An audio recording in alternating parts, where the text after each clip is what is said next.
Welcome everyone. My name is Howard Schiffman. I'm the Director of the Graduate Program of Global Affairs. We welcome our friends, our colleagues, our family, our recent graduates especially.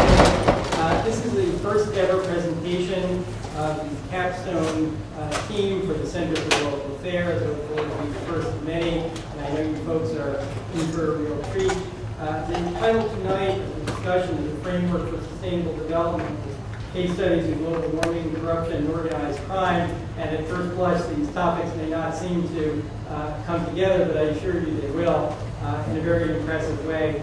The 6 students who will be presenting the project tonight have worked very, very hard on this. Wayne Moses Burke, Benz, Daniel Feltsman, Brad Good, Sophia Perazzo, Herberger, for many months to be able to complete this research and present it to you tonight. In many parts of the world defense, the defense of a thesis is a public act. Well, these folks had their actual defense last week, and they did so quite successfully. But what you'll see tonight will really impress you. Before I turn the microphone over to these folks, there's somebody that I have to thank, and that is their advisor on this project, Professor Wayne Green. Worked with them for months, first in the proposal stage, and then to advise them to be able to produce what they're going to see tonight. Thank you.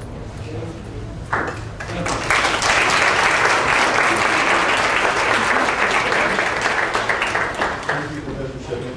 I think perhaps you've understated your own part in this, of course, putting this together and making it available for all of us. I was really interested in making this happen. It was really important to me from when I joined the program, and the more I learned about the international system, I felt that one of the things that is sort of surprising about how the international system works is that so much of it seems to be about personal egos or about people advancing their own agendas. And that there are so many situations in the real world where a number of people come together to try to solve a specific issue or to work on a specific problem, and the only thing that brings them together is their desire to make progress on that issue. And so I felt that for our education to be complete, we really needed an experience of that sort before we graduated. So the capstone seemed like a perfect opportunity for this, where we're working with, in our case, of course, there are 6 of us who there's no sort of hierarchy. There's no one saying, you do this, you do this, you do this. And so it's a very different way of working together than you would get, in a business situation or sort of what I guess it seems like a more common way of working in the world. So I managed to convince these 5 people that was a good idea, and it took the better part of a semester to really figure out who the right people were. And we came together and we sat down and we brainstormed a great number of topics. We're each working in a different concentration, and our thesis had to relate to our concentration. So there's that component we had to consider. There's our personal interests, the things that we're each trying to advance. And we managed to come up with something that we could consider a topic that was ours, as opposed to something that I said, hey, let's do this, and then everyone else was sort of trying to follow what I was doing, which I felt wouldn't work out well. So what we're going to do is we're each going to walk through sort of a little introduction piece. Patrick is going to speak next, and then Danny, and we're each going to introduce the framework that we put together and sort of different components of that, and then we'll get into the actual meat of what we've done. Myself, Patrick, and Danny took a different component of the international system, those being civil society, the private sector, and government, and we each came up with the responsibilities that those actors should have. So we'll each talk about our specific chapters that relate to that. Then we'll take just 3 or 4 questions for a question and answer period in the middle, specifically relating to the framework. And then Brad, Sophia, and Maria will go into their specific case studies where we apply the framework to the issues that you see listed on the slide. So Patrick, want to start us off?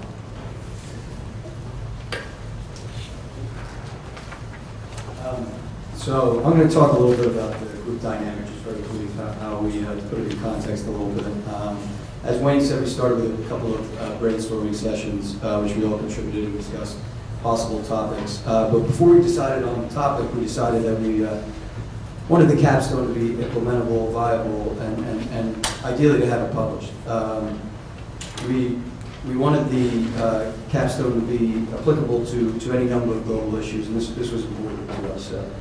After a number of sessions, we came up with the basic idea of what we wanted to do. We decided on the formation of the aforementioned framework in which the three primary actors, so society, private sector, and the government, have certain responsibilities and tasks. And then this framework will serve as a sort of guide or approach to be utilized when analyzing specific global issues in the second part. We decided to do 3 separate case studies in part 2, which allowed each member to kind of approach their subject from a unique perspective and gave us more chances to apply the framework to real world issues. As far as the division of labor goes, we had 3 individuals would write each chapter in the first section, and each of us would have a research assistant, and then in the second part, the roles would be reversed.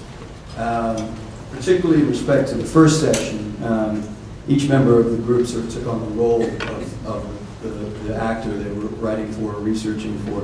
And this process of choosing the actor was quite lengthy, taking into our concentrations and interests, and this was quite an debate in and of itself, and quite an enjoyable, productive one. And the research, just to keep in mind, was conducted in the context of continuous change, because each person was researching as opinions changed and the dynamics changed from each researcher and writer. And now, with the group dynamic, Danny's going to talk about the evolution of the topic itself.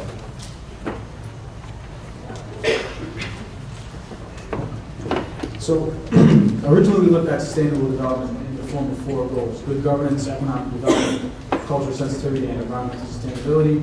But then we moved economic development into kind of the definition of sustainable development, because that's a big part of it. And sustainable development itself became our goal, and good governance, cultural sensitivity, and environmental sustainability became the 3 pillars we needed. This grounded our research because for Patrick, Wayne, and I, we basically looked at what each actor could do to maintain the 3 pillars that we set out. And for the second half cases, they could look at how their issue undermines sustainable development. In keeping with the holistic viewpoint that we have in the project, we basically understood that development and sustainable development was something that happened not only in developed countries, not only in developing countries, but in developed countries as well, where environmental sustainability and cultural sensitivity are very, very important. So to help visualize what we were trying to accomplish, we came up with a triangle of responsibilities, or TOR, as we called it. And this would kind of be our template or our guide for what we saw, kind of the responsibilities that we were assigning to each actor, how they related to themselves, how they related to the other actors.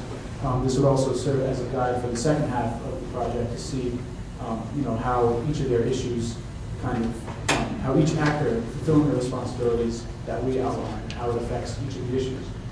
Because of the abundance of responsibilities for government, for example, and some of the things that we said that the private sector should do, it doesn't necessarily have to do, we came up with 2 sets of responsibilities, core and sustainable ones. Core responsibilities were obviously things that each actor did by nature of being themselves. For example, private sector obviously makes profit, government sets rules, regulations, laws. Interestingly enough, civil society, as Wayne's going to talk about, has responsibilities that transcend both. All of civil society's responsibilities are core responsibilities, but the extent to which they're fulfilled makes them responsibilities to sustainable development. An overall goal in formulating the triangle was that we needed to outline responsibilities that weren't idealistic, but were rather realistic. And they had to be based on current trends and kind of international consensus on what each actor should do.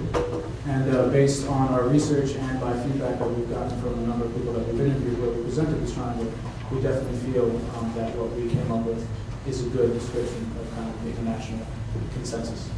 So Wayne's now going to give an overview of how we define sustainable development and the 3 pillars.